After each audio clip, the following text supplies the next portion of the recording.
नमस्कार दोस्तों, बहुत बहुत स्वागत है आपका रेडिएंट फ्री एजुकेशन में। जैसे कि आप सभी जानते हैं, हमने एक सीरीज स्टार्ट की थी मध्य प्रदेश आरक्षक का जो पेपर हुआ था 2017 में। उसमें हमने गणित के जो प्रश्न पूछे गए थे उनका सॉल्यूशन आपके लिए हम लेकर आए थे।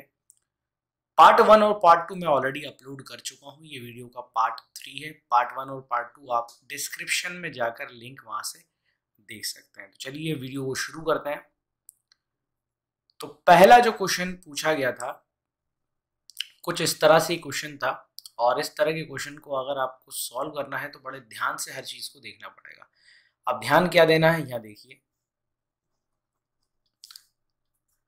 यहाँ पर दिया है जो ऊपर की वैल्यू है वो 2 और 5 के पावर में है, और नीचे की जो वैल्यू है वो 10 और 2 के पावर में है।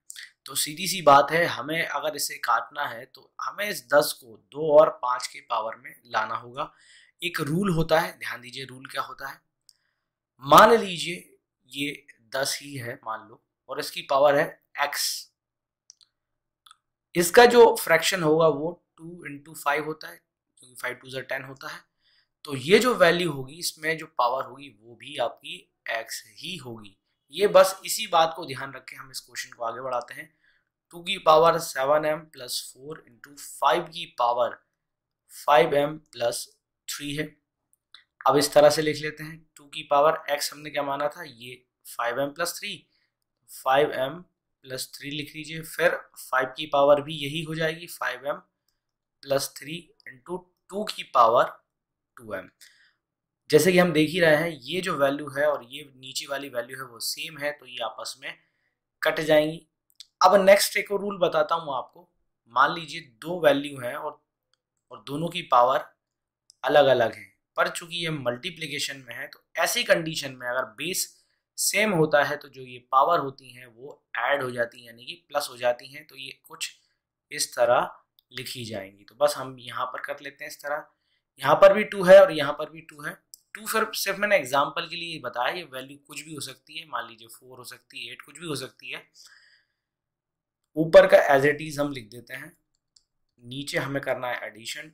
2 की पावर 5m प्लस 3 पहले से था, हमने किया इसमें 2m ऐड, तो ये हो गया 2 की power 7m plus 4 upon 2 plus 5 हो गया हमारा 7m प्लस 3। अब एक और चीज ध्यान दीजिए, अब इन्हें हमें काटना है तो इसे हम इस तरह भी लिख सकते हैं। 2 की पावर 3 प्लस 1, 4 को 3 प्लस 1 लिखा जा सकता है। अब इतनी जो वैल्यू है ये हो गई सेम, तो ये कट गया, बचा क्या, यहाँ पर 1 बचा था। 1 चूंकि पावर में था, किसकी पावर में था, 2 की पावर में, तो बचा क्या, 2 की पावर 1, और 2 की पावर 1 होता है 2। आंसर हो जाएगा हमारा 2। देखिए समझा रहा हूँ इसलिए थोड़ा सा टाइम लग रहा है, आप स्वयं करेंगे तो बहुत आसानी से इन प्रश्नों को कर पाएंगे। बस शर्तें आपको समझ में आ जाए। नेक्स्ट क्वेश्चन देखते हैं। नेक्स्ट क्वेश्चन पूछा गया था, x प्लस 1 की वैल्यू दी थी और x इंटू वाई की कुछ वैल्यू दी थी, और हमें 1/x² प्लस 1/y² निकालना था। देखिए एक तरीका तो ये है कि आप इसे पूरा सॉल्व करें तब आंसर निकालें, और दूसरा होता है स्मार्ट तरीके से। कैसे, यहाँ देखिए आप, हमें दिया हुआ x प्लस वाई बराबर 5 है और x इंटू वाई बराबर 6 है। थोड़ा सा अगर हम दिमाग लगाएं तो हम ये देख पा रहे हैं कि इन दोनों का जो एडिशन है वो 5 है और मल्टीप्लिकेशन 6 है। यानी कि ये कब कंफर्म हो सकता है, या तो ये 1 हो और ये 4 हो, तब ये एडिशन हो सकता है। पर 1 इंटू 4 तो 4 होता है। दूसरी कंडीशन क्या हो सकती है, ये 2 हो और ये 3 हो, तो भी ये 5 हो जाएगा। और 2 इंटू 3 बराबर क्या होता है, 6। तो हमारी ये वाली वैल्यू क्या हो रही है, सेटिस्फाई। बस हमें इन्हीं को या यूज करना है। अब निकालना क्या है हमें, 1/x² प्लस 1/y²। x² हम मान लेते हैं 2, तो ये हो जाएगा 2 की पावर 2, और ये हो जाएगा, यहाँ हमने 3 माना है तो 3 की पावर 2 बराबर हो जाएगा 2 की पावर 2, यानी 2 2 ज़ा 4, और 3 की पावर 2 यानी 3 3 ज़ा 9। बस सॉल्व कर लीजिए, ये गया इधर, ये गया इधर, 9 चक 36 हो जाएगा हमारा 13/36। ऑप्शन में 13/36 नहीं था, ये ऑप्शन गलत था। 13/36 हमारा आंसर हो जाएगा। नेक्स्ट क्वेश्चन देखते हैं। हमें क्वेश्चन दिया था जिसमें बोला गया है कि हमें x की जो वैल्यू है वो सेटिस्फाई करनी है इस इक्वेशन में, यानी x की हमें वैल्यू निकालनी है। बस कुछ मत करिए, एलसीएम ले लीजिए। 2 3 4 का एलसीएम आएगा हमारा 12, 2 से गया 12 गया 6 बार में, ये 6x, 3 से गया ये 4 टाइम्स, माइनस का साइन है तो माइनस का लगा दीजिए, और 4 से ये जाएगा 3 टाइम्स बराबर 7। सॉल्व कर लीजिए, ये हो जाएगा 10x माइनस 3x अपॉन 12 बराबर 7। नेक्स्ट आगे सॉल्व करते हैं, 10 minus 3 7x is equal to 7। इसको इधर ले जाइए तो ये 12 इधर आ जाएगा, 7 से 7 कट जाएगा, x की वैल्यू हो जाएगी हमारी 12, 12 हमारा आंसर हो जाएगा। नेक्स्ट क्वेश्चन देख लेते हैं। नेक्स्ट क्वेश्चन दिया हुआ है एंगल AOC, एंगल AOC यानी ये वाला जो एंगल है plus angle BOD। Angle BOD कौन सा होगा, ये वाला एंगल, एंगल BOD। इन दोनों का जो एडिशन है वो है 130 डिग्री, ठीक है। Angle AOC plus angle BOD हमें दिया हुआ है 130 डिग्री। निकालना क्या है, एंगल AOD। एंगल AOD ये वाला जो एंगल है वो हमें निकालना है। अब एक रूल हमेशा याद रखिए, एक रूल ये होता है कि दो लाइन जब एक पॉइंट पर इंटरसेक्ट करती हैं तो ये जो एंगल आमने सामने वाले होते हैं वो इक्वल हो जाते हैं, है ना। और एक और रूल आपको पता होगा, कोई भी स्ट्रेट लाइन हो, चाहे वो ऐसी हो चाहे ऐसी हो, ये जो एंगल बनता है पूरा ये 180 डिग्री का बनता है। अब यहाँ पर दिया है ये और ये एंगल बराबर 130 डिग्री है, यानी एक एंगल कितने का होगा, 65 डिग्री का, ठीक है। दोनों ही मिला के 130 का, तो एक एंगल 65 का। अब यहाँ ध्यान दीजिए, अगर ये एंगल है आपका 65 डिग्री का और ये एक लाइन आप देख पा रहे हो, तो ये देखिए ये पूरी एक लाइन है, ये पूरी एक लाइन है, और ये जो पूरा एंगल है, एक सेकंड रुकिए मैं फिर से बना देता हूँ, थोड़ा आपको अच्छे से समझ में आएगा। हमने देखा था ये एंगल जो है वो इस एंगल के बराबर है, और ये एंगल की वैल्यू आई थी 65 डिग्री, और ये हमारा पूरा एक एंगल है जो कि है 180 डिग्री का। हमें निकालना है सिर्फ इतना एंगल, इतना एंगल निकालना है। इतना एंगल हमें मालूम है, बस करना क्या है, बस माइनस कर लीजिए। 180 माइनस 65, ये गया 5, 7 में से 6 गया, बचा 1 यानी 1, 115 डिग्री का ये एंगल हमारा हो जाएगा। बहुत ही आसान था, बस थोड़ा सा समझना था कि इस क्वेश्चन को किस प्रकार करना है। नेक्स्ट क्वेश्चन है 24 की पावर 2 है, 7 की पावर कुछ दी है और यहाँ पर कुछ पावर दी है जो हमें सॉल्व करनी है। तो देखिए 24 की पावर 2 प्लस 7 की पावर 2, यहाँ दिया हुआ है 1 की पावर 2 और होल ब्रैकेट में हमें 3 दिया है। देखिए हम इसे कुछ इस तरह लिख सकते हैं 1 की पावर 2 इंटू 3, तो ये हो जाएगा 3/2। तो 3/2 लिख लेते हैं हम इसे, यहाँ पर सॉल्व कर देता हूँ। ये होल पावर आ गई हमारी 3/2। हम सभी जानते हैं 24 का स्क्वायर होता है 576, 7 का स्क्वायर होता है 49।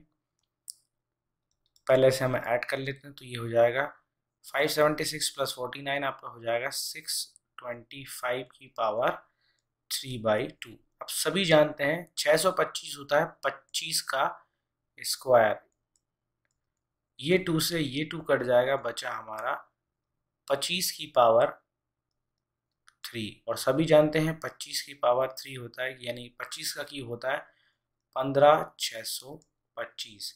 और नहीं अगर याद है तो सबसे पहले याद कीजिए, क्योंकि अगर आपको क्यूब रूट और स्क्वायर रूट याद नहीं है तो प्रश्न करने में आपको बहुत समय लगेगा। यहाँ पर मुझे स्क्वायर रूट और क्यूब रूट याद थे तो मैंने बहुत जल्दी क्वेश्चन को सॉल्व कर लिया, नहीं तो आप स्क्वायर रूट और क्यूब रूट निकालते ही रह जाएंगे। अगला क्वेश्चन देखते हैं। अगला क्वेश्चन पूछा गया था, एक कागज है एक आयात ABCD के रूप में। भैया एक कागज़ है जो कि ए बी सी और डी के रूप में है, जिसमें ए बी जो है वो 20 सेंटीमीटर, ये ए बी है 20 सेंटीमीटर, बी सी है 14 सेंटीमीटर, ये बी सी है, ये है 14 सेंटीमीटर।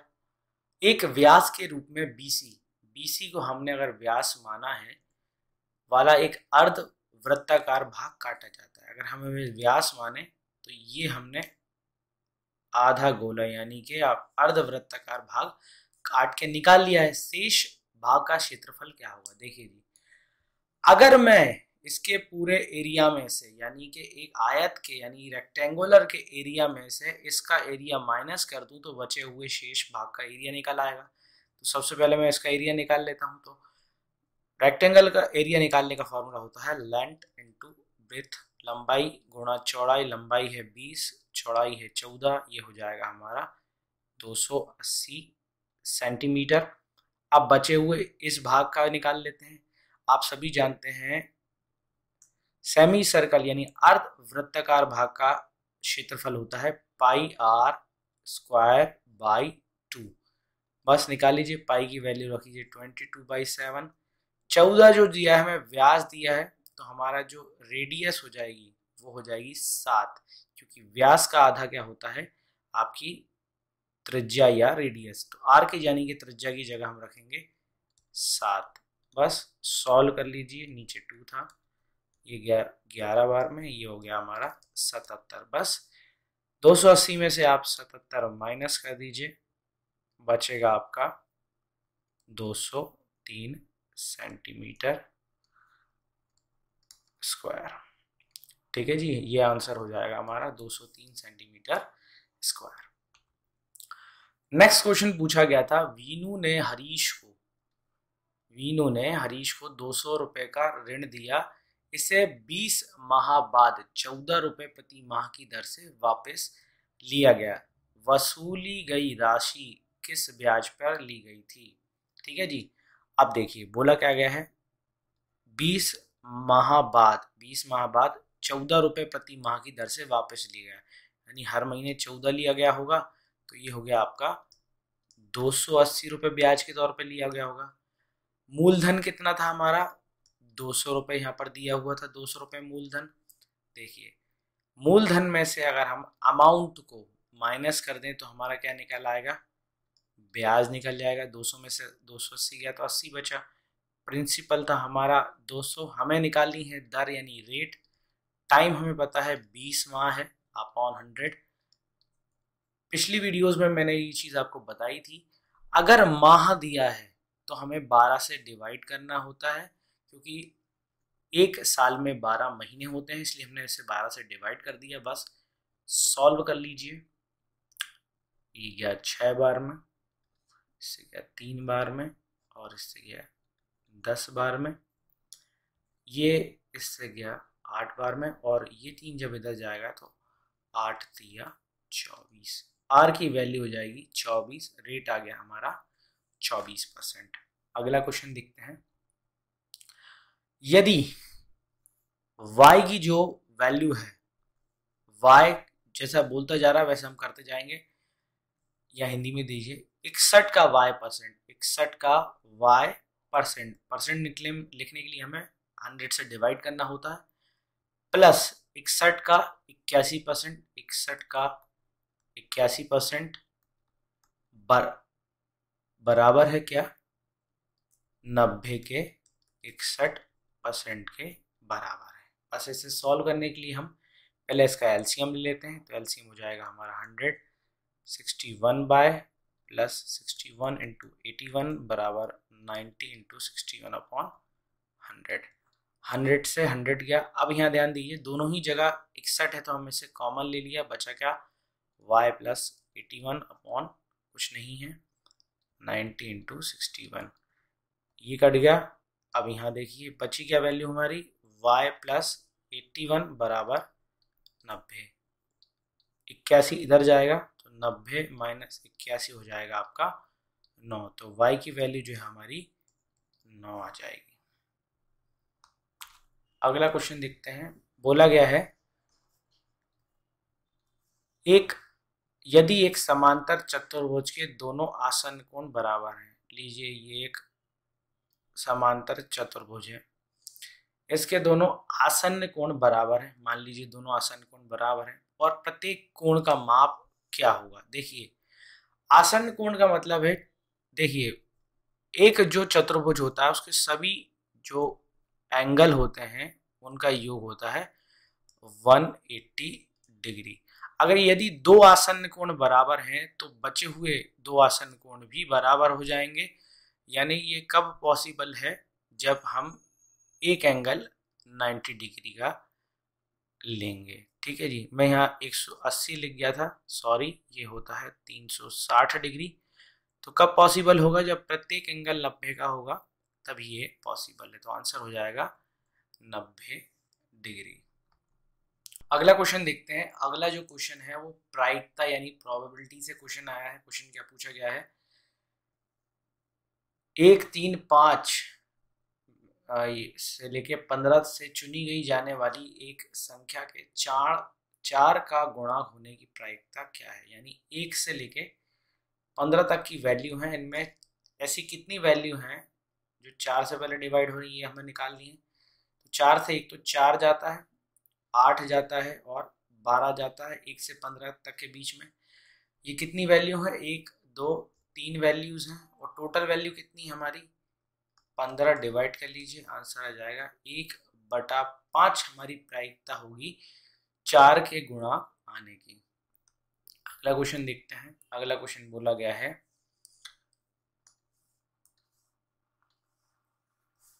निम्न संख्या को देखें। देखिए भाई आप सभी देखिए, देखने का बोला गया है।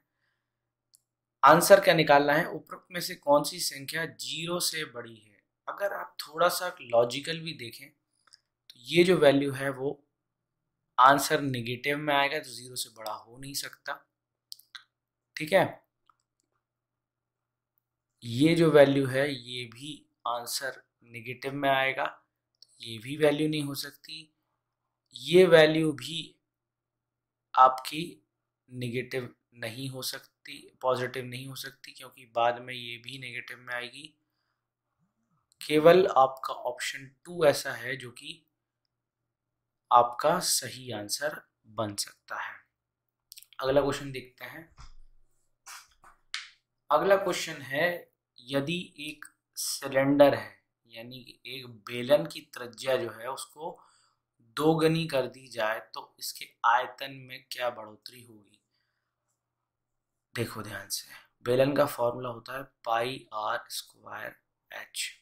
अब बोला क्या जा रहा है कि इसकी त्रिज्या जो है 2 गुनी कर दी, 2 गुनी कर दीजिए। मान लीजिए हमने त्रिज्या ली थी पहले 2, पहले हमने 2 ली,